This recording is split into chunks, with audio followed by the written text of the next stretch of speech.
lowering prescription drug prices, investing in manufacturing jobs. Those are all typical Republican, wet dreams, and they just because of Democrats' names attached to it, they just don't support it. It's crazy.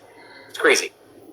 It is. I mean, I'm all for Harris at this point. I'm gonna vote for her. I'm just gonna go ahead and say it. Excellent.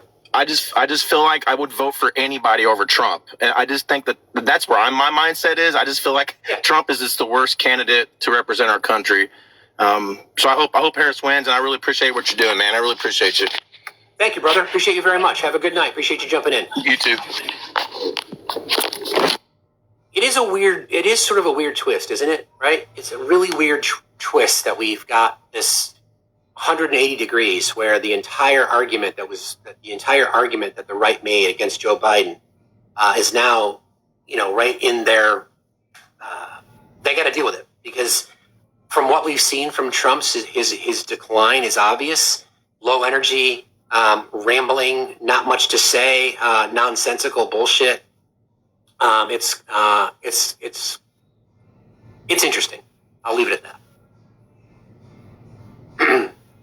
If they're getting ready at the event, we'll go there in just a second. Laughing Kamala, how are you tonight? Good. No, everything was cheap under Trump. Kamala and Joe Biden, they messed up everything. How did they mess up everything? Just with all the no drilling and all the money going to wars. It's just crazy. Is that what you think? And then the American people are suffering. Is that a feeling that you have, sir? Is that a feeling? No, it's facts. So how did that happen, though? Can you explain this to me? And then you guys make up this excuse. Oh, it's corporate greed. No, it's like a credit card. When you spend your credit card, the American people have to pay for it. Correct? So it's not corporate greed. Right. I understand that. So what I noticed here is you really don't have you don't know why things were lower, or you don't know. Oh, I can't hear. You don't know what, if anything. I'm here. I got you. I think the problem that you have with this, sir, is that I don't know if you've been paying attention, because I'm going to ask you a question. What did Trump do? What did Trump do to lower gas prices? Remember, he let us drill. Well, then, so you think drilling more oil means that gas prices are lower? Yeah. Okay, so we're drilling more oil now than we did at any point under Trump's administration. Joe Biden used all our reserves. No, he didn't. By the way, no, he didn't. By the way, the order to sell oil from the reserve came during the Trump administration. But if you remember, but what? Joe Biden flip-flopped on the drilling.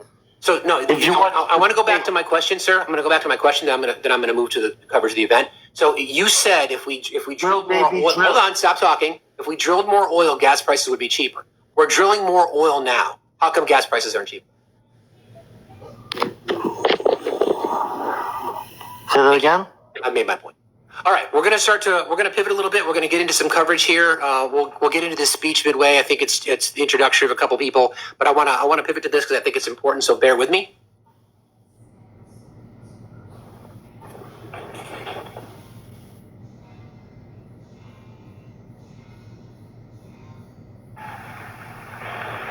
As convention chair, I may appoint officers to assist in the conduct of our proceedings. It is my honor to announce the following convention officers. Assisting as co-chairs are Lieutenant Governor Peggy Flanagan, Mayor Mitch Landrieu, Senator Cory Booker, and Congresswoman Veronica Escobar. Our convention parliamentarians will be former House Majority Whip Steny Hoyer, Roderick Johnson, and DNC parliamentary Helen McFadden. Welcome to democracy, friends. Governor Garland Gilchrist, Harris County Judge Lena Hidalgo, and Congressman Ted Lieu will serve as Sergeant at Arms. Louis Terrell will serve as our book doorkeeper, and Congresswoman Barbara Lee will serve as our timekeeper. I'd now like to turn it over to my friend, Chairman Harris. Thank you, Mignon. Hello, Democrats. The Democratic Party is 196 years old. It's the oldest active political party in the world. Every person here is a part of a movement that brings America closer to our goal of a more perfect union. And every convention is a moment. It's a moment that contributes to our movement. It's moments like 60 years ago when Fannie Lou Hamer told the shocking story of the racist brutality she suffered simply for registering to vote. Or 52 years ago when Shirley Chisholm ran a historic race for the presidential nomination. Or 40 years ago when a round-headed boy from South Carolina